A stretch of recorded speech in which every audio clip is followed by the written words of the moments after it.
Hey friends, I want to tell you the story behind the song Traded It All.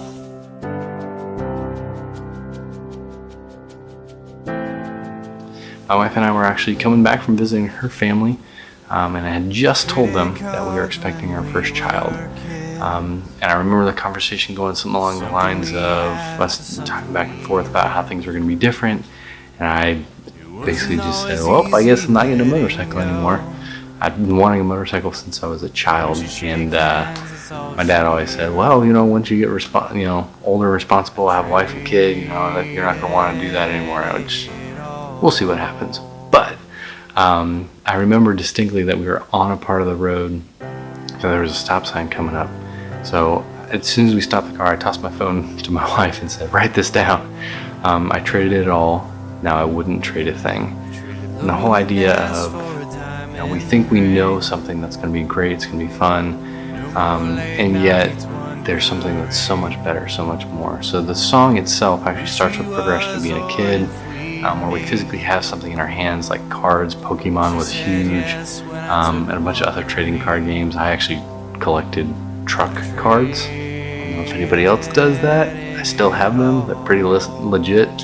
But we would trade cards back and forth all the time, and you always traded something for something better, or you always wanted to get something better.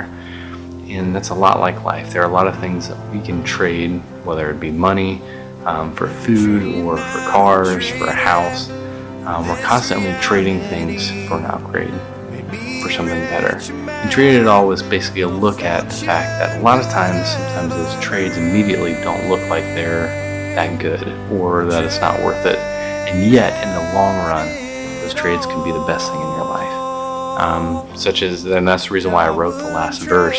I think the greatest trade that I've ever made was my filthy rags and my good works for Christ's salvation and His righteousness placed upon me. That does not look fair on any level whatsoever at all, and yet He still gave me the option to be able to trust in Him fully and to put the weight of my life completely on Him. So next time you hear the Traded It All, I hope there's stories that bounce into your head about times that you've maybe traded something good or bad, and realizing that as we continue to journey together, we all have the option to be able to trade in what we think is good for God's grace and His goodness in our life, so that we can come to a saving knowledge of who He is and honestly have the best trade in the world. So thanks so much, friends. Hope you have a great rest of your day. Feel free to subscribe. I'll be putting some more videos like this out, and if you have any questions, just let me know.